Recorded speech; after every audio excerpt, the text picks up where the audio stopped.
বিজেপিত যোগদানৰ পূৰ্বে অমিত শ্বাহক সাক্ষাৎ কৰিছে ভূপেন বৰাই। কইনাধৰাৰ অতিথিশালাত সাক্ষাৎ কৰে কেন্দ্ৰীয় গৃহমন্ত্ৰীগৰাকীক। দেওবাৰে বিজেপিত যোগদান কৰিব কংগ্ৰেছ ত্যাগী ভূপেন বৰাই। মুখ্যমন্ত্ৰীৰ উপস্থিতিত গৃহমন্ত্ৰীক সাক্ষাৎ কৰিছে ভূপেন বৰাই। আমি আকৌ জনাইছোঁ এই মুহূৰ্তৰ এটা ব্ৰেকিং নিউজ, এটা পলিটিকেল ব্ৰেকিং। বিজেপিত যোগদানৰ পূৰ্বে অমিত শ্বাহক সাক্ষাৎ কৰিছে ভূপেন বৰাই। কইনাধৰাৰ অতিথিশালাত সাক্ষাৎ কৰিছে কেন্দ্ৰীয় গৃহমন্ত্ৰীগৰাকীক। দেওবাৰে বিজেপিত যোগদান কৰিব কংগ্ৰেছ ত্যাগী ভূপেন বৰাই আৰু ঠিক যোগদানৰ প্ৰাক মুহূৰ্তত মুখ্যমন্ত্ৰীৰ উপস্থিতিত গৃহমন্ত্ৰীক সাক্ষাৎ কৰিছে ভূপেন বৰাই। এই মুহূৰ্তত সেই এক্সক্লুচিভ দৃশ্য আমি আপোনালোকক দেখুৱাইছোঁ। এইগৰাকী ভূপেন বৰা হয়তো বহুতেই এতিয়াও মানিবই পৰা নাই যে এইগৰাকী ভূপেন বৰা আৰু কংগ্ৰেছী হৈ থকা নাই। এতিয়া তেওঁ গেৰুৱা শিবিৰত অন্তৰ্ভুক্ত হ'বলৈ ওলাইছে আৰু ঠিক বিজেপিত যোগদানৰ প্ৰাক্ষণত এইধৰণে কইনাধৰাত গৃহমন্ত্ৰী অমিত শ্বাহক সাক্ষাৎ কৰিবলৈ উপস্থিত হৈছে APCCৰ প্ৰাক্তন সভাপতি আৰু সদ্য কংগ্ৰেছ ত্যাগী ভূপেন বৰাই। দৃশ্যসমূহ আকৌ এবাৰ ডাঙৰকৈ দেখুৱাবলৈ বিচাৰিছোঁ মই। এইধৰণে ভূপেন বৰাই খন্তেক সময় পূৰ্বে অমিত শ্বাহক সাক্ষাৎ কৰিবলৈ উপস্থিত হৈছে গৈ কইনাধৰাত। যিহেতু দেওবাৰে ভূপেন বৰাই আনুষ্ঠানিকভাৱে বিজেপিত যোগদান কৰিব, ইয়াক লৈ ৰাজনৈতিক মহলত খলকনিৰ সৃষ্টিয়ে হৈছে। গতিকে তাৰ মাজতে আমি দেখাইছোঁ আপোনালোকক এনেধৰণে কেন্দ্ৰীয় গৃহমন্ত্ৰীগৰাকীক সাক্ষাৎ কৰিবলৈ ভূপেন বৰা গৈ উপস্থিত হৈছে কইনাধৰাত আৰু লগতে ইতিমধ্যেই গৈ মুখ্যমন্ত্ৰী উপস্থিত হয় আৰু মুখ্যমন্ত্ৰীৰ উপস্থিতিতেই গৃহমন্ত্ৰীক সাক্ষাৎ কৰি ওলাই আহিছে ভূপেন বৰা। এতিয়া কেনেধৰণৰ আলোচনা হৈছে কেন্দ্ৰীয় গৃহমন্ত্ৰীগৰাকীৰ সৈতে ভূপেন বৰাৰ মুখ্যমন্ত্ৰীৰ উপস্থিতিত যিহেতু ভূপেন বৰাই সাক্ষাৎ কৰিছে গৃহমন্ত্ৰীক, গতিকে গৃহমন্ত্ৰীয়ে কি ধৰণৰ বাৰ্তা দিছে ভূপেন বৰালৈ বা ভূপেন বৰাই কি ধৰণৰ বাৰ্তা লৈ গৈছে কেন্দ্ৰীয় গৃহমন্ত্ৰীগৰাকীলৈ, সেয়া নিশ্চয়কৈ এটা যথেষ্ট চৰ্চাৰ বিষয়। কিন্তু সেয়া যিয়েই নহওক, ইতিমধ্যে আমি জনাইছোঁ আপোনালোকক যে প্ৰথমটো আনুষ্ঠানিকতা বুলি ক'লেও হয়তো ভুল কোৱা নহ'ব যে কেন্দ্ৰীয় গৃহমন্ত্ৰীগৰাকীক বিজেপিৰ এগৰাকী শীৰ্ষ পৰ্যায়ৰ নেতা অমিত শ্বাহ তেখেতক সাক্ষাৎ কৰিবলৈ এইধৰণে কইনাধৰাত উপস্থিত হৈছে ভূপেন বৰা। আমি এক্সক্লুচিভ দৃশ্য আপোনালোকক দেখুৱাইছোঁ। উপস্থিত আছিলে মুখ্যমন্ত্ৰী ডক্টৰ হিমন্ত বিশ্ব শৰ্মাও আৰু হিমন্ত বিশ্ব শৰ্মাৰ উপস্থিতিতেই কেন্দ্ৰীয় গৃহমন্ত্ৰীগৰাকীক সাক্ষাৎ কৰে ভূপেন বৰাই। তাৰ পাছৰ পৰা ওলাই আহি ভূপেন বৰাই কিছু মন্তব্য কৰিছে ND24 কেমেৰাৰ সন্মুখত। কি মন্তব্য কৰিছে সেয়া আমি আপোনালোকক দেখুৱাম। কি মন্তব্য কৰিছে ভূপেন বৰাই সেয়া আমি দেখুৱাবলৈ যত্ন কৰিছোঁ। এই মুহূৰ্তত আমাৰ হাতত এক্সক্লুচিভ কিছু মন্তব্য আহি পৰিছে আৰু আমি জনাইছোঁ আপোনালোকক যে মুখ্যমন্ত্ৰীয়ে যেতিয়াই ভূপেন বৰাৰ বাসগৃহত গৈ উপস্থিত হৈছিল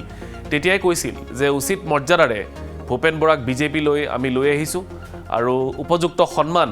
ভূপেন বৰাক দিয়া হ'ব। বিজেপি দলত যিটো সন্মান কংগ্ৰেছত তেওঁ নাপালে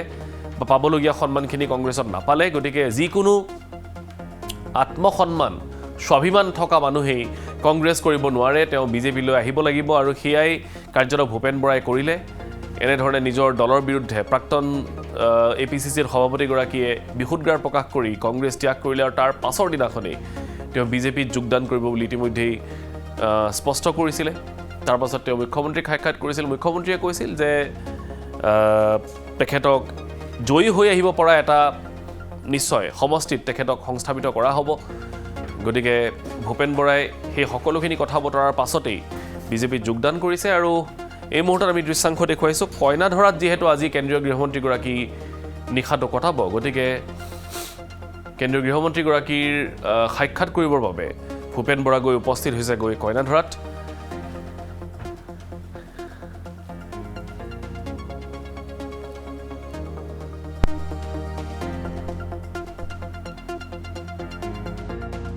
অসমৰ মাননীয় মুখ্যমন্ত্ৰী হিমন্ত বিশ্ব শৰ্মাক ধন্যবাদ জনাব লাগিব যে তেখেতে মোক কৈছিলে যে আজি মই আমাৰ দেশৰ গৃহমন্ত্ৰী শ্ৰীযুত অমিত শ্বাহ ডাঙৰীয়াক সাক্ষাৎ কৰিবলৈ আহিব লাগে বুলি। আৰু মই যি সময়ত সাক্ষাৎ কৰিছিলোঁ তাত আমাৰ মাননীয় মুখ্যমন্ত্ৰী আৰু বিজেপি দলৰ যিকেইজন ৰাষ্ট্ৰীয় নেতা আৰু আমাৰ লখিমপুৰৰ বিধায়ক মানৱ ডেকা ডাঙৰীয়াও উপস্থিত আছিলে। মোৰ এটা অনুভৱ, যিখিনি মই কথা বতৰা পাতিলোঁ ইয়াত কোৱাটো পূৰা ঠিক নহ'ব, কিন্তু মোৰ এটা অনুভৱ, ইংৰাজীত এষাৰ কথা আছে যে politician thinks for next election and statesman thinks for next generation. মই তেখেতৰ সৈতে কথোপকথনত আমাৰ অসমৰ ভৱিষ্যত প্ৰজন্মক লৈ বা আমাৰ জাতিটোৰ ভৱিষ্যতক লৈ তেখেতৰ যিখিনি জ্ঞানৰ গভীৰতা আৰু তেখেতৰ যিখিনি কথা বতৰা মই এটা আশ্বস্ত হৈছোঁ যে এই ধৰণৰ নেতাৰ নেতৃত্বতেই আমাৰ ৰাজ্যবিলাকে আমাৰ যিটো স্বাভিমান আমাৰ যিটো স্বকীয় বৈশিষ্ট্য আৰু আমি যিটো ভৱিষ্যতৰ অসমখন চাব বিচাৰোঁ সেইখিনি আমি বাস্তৱিক ৰূপায়ণ কৰাত নিশ্চয় সফল হ'ম সেইখিনিয়ে মই কৈছোঁ মই তেনেকুৱা কথা পতা নাই কিন্তু মই মুখ্যমন্ত্ৰী ডাঙৰীয়াক ধন্যবাদ আৰু এবাৰ দিম যে মোৰ যিটো বায়'ডাটা পলিটিকেল বায়'ডাটা যে মই যে এটা সাধাৰণ পৰিয়ালৰ এজন শিক্ষকৰ ল'ৰা হৈ কষ্টৰ জৰিয়তে যে এইখিলৈকে আহিছোঁ সেইখিনি কথা মই কথা পতাৰ আগতে মোৰ সম্পৰ্কত মুখ্যমন্ত্ৰী ডাঙৰীয়াই এটা পৰিচয় দিছে মই এষাৰে ক'ম যে ৰাইজে মোক ভূপেন বৰা হিচাপে কলেজীয়া জীৱনৰ পৰা দেখিছে কলেজত মই ছাত্ৰ একতা সভাৰ নিৰ্বাচিত প্ৰতিনিধি আছিলোঁ ডিব্ৰুগড় বিশ্ববিদ্যালয়ৰ সাধাৰণ সম্পাদক আছিলোঁ তেতিয়াৰ পৰা এতিয়ালৈকে যিজন ভূপেন বৰাক দেখিছে সেইজন ভূপেন বৰাক অসমৰ ৰাইজে অসমৰ স্বাৰ্থত জাতিৰ স্বাৰ্থত কাম কৰাৰ বিজেপি দলে যেতিয়া সুযোগ দিব সেই কাম নিশ্চয় মই নিষ্ঠা আৰু সততাৰে কৰি যাম কিন্তু সেইখিনি বিজেপি দলে ঠিক কৰিব মই এতিয়া কেতিয়া ক'ত কোনে কাক যোগদান কৰাব সেইখিনি মই কোৱা নাই কিন্তু আমাৰ বহুত 8 মাৰ্চৰ ভিতৰত 50% কংগ্ৰেছী মানে যিখিনি জাতীয়তাবোধ থকা কংগ্ৰেছী সেইখিনি 8 মাৰ্চৰ ভিতৰত বিজেপি দললৈ আহিব নহয় গোটেই অসমৰ এতিয়া কংগ্ৰেছ দলৰ ফালৰ পৰা যদি কোনোবাই মোক প্ৰশংসা কৰে সেইটো আশ্চৰ্যকৰ হ'ব কিন্তু মই পদত্যাগ কৰাৰ দিনাখন ৰাজ্যখনৰ কংগ্ৰেছ দলৰ গোটেইকেইজন শীৰ্ষ নেতা গৈ সভাপতিয়ে ক'লে যে ভূপেন বৰা এটা স্তম্ভ আছিলে সভাপতিয়ে ক'লে যে মই মাফ খুজিছোঁ আৰু যেতিয়া মই পদত্যাগ পত্ৰ উঠাই নল'লোঁ তেতিয়া তেওঁলোকে মোক যি ধৰণৰ কথা বতৰা কৈছে মই অকণো আক্ষেপ কৰা নাই মই উপনিষদত পঢ়িছিলোঁ যে বদনাম এইটো আমি এটা শব্দ বুলি ভাবোঁ বদনামটো বদ মানে বেয়া নাম মানে সুনাম দুটা সংস্কৃত শব্দ মিলি পেলাই বদনামটো হৈছে এতিয়া যিদিনাখন মই আছুৰ পৰা কংগ্ৰেছলৈ আহিছিলোঁ 93 চনত তেতিয়াও মোৰ বদনাম ওলাইছিলে কিন্তু সেইজন ভূপেন বৰাই গৈ অসম বিধানসভাত শ্ৰেষ্ঠ বিধায়কৰ বঁটা পালে আৰু কংগ্ৰেছ দলে অসম প্ৰদেশ কংগ্ৰেছৰ সভাপতি পাতিলে এতিয়া মোৰ বদনাম ওলাইছে বিজেপি দলে যদি মোক সুযোগ দিয়ে সেই বদনাম মই নিজে মোহাৰি ৰাইজৰ সন্মুখত মোৰ যিটো সুনাম সেইটো মই প্ৰতিষ্ঠা কৰিম নাটক বুলি নকওঁ মোক ভাল পায় আৰু যেতিয়া লক্ষ্মণ বৰ্জন হৈছিলে এতিয়া কথাটো লক্ষ্মণ বৰ্জনটো হৈছে এতিয়া তেওঁলোকে মোক বৰ্জন কৰা নাই মই তেওঁলোকক বৰ্জন কৰিছোঁ নাই অঁতৰাবই লাগিব এতিয়া মোক ৰাজীৱনত ৰাখিলে কেনেকৈ হ'ব এতিয়া মোক কেনেকৈ ৰাজীৱনত ৰাখিব মই আপোনাক আজি এষাৰ কথা কৈ দিলোঁ মই এইবিলাকতো মিছাকৈ ভৱিষ্যতবাণী কৰা অভ্যাস নাই 8 মাৰ্চৰ ভিতৰত জাতীয়তাবোধ থকা বিধায়ক আহিব কংগ্ৰেছ চব বিজেপিলৈ আহিব মই ক'লো নহয় আপোনাক বিধায়কনো কেইজন আছে জাতীয়তাবোধ থকা বিধায়কনো কেইজন আছে আপুনি নিজে কওক অখিল গগৈ কৈছে বাৰে বাৰে কংগ্ৰেছে মিত্ৰতাৰ নামত চূড়ান্ত গাফিলতি কৰিছে বুলি কৈছে কংগ্ৰেছে আজিও কৈছে অখিল গৌৰৱ গগৈ দেউতাকৰ দিনৰ পৰাই ভাল নাপায় মই কৈ দিছোঁ আপোনালোকক অখিল গগৈ মনত পেলোৱা ভাল অখিল গগৈ গৌৰৱ গগৈ দেউতাকৰ দিনৰ পৰা ভাল নাপায় আপোনালোকে কাহিনীবিলাক মনত পেলাব 16 চনত তৰুণ গগৈ ডাঙৰীয়া যোৱাত যদি 5টা কাৰণ বিচাৰে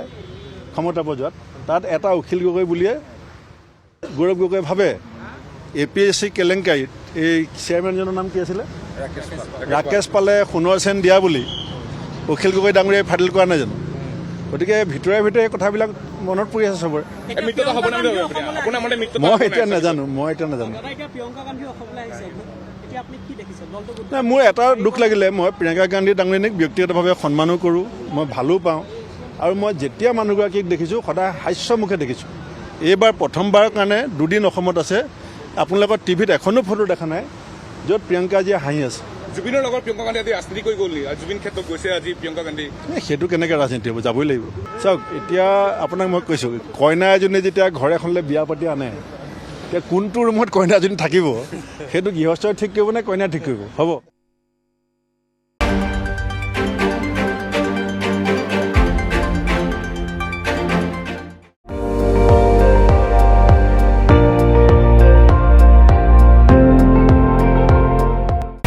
আপুনি চাই আছে ND24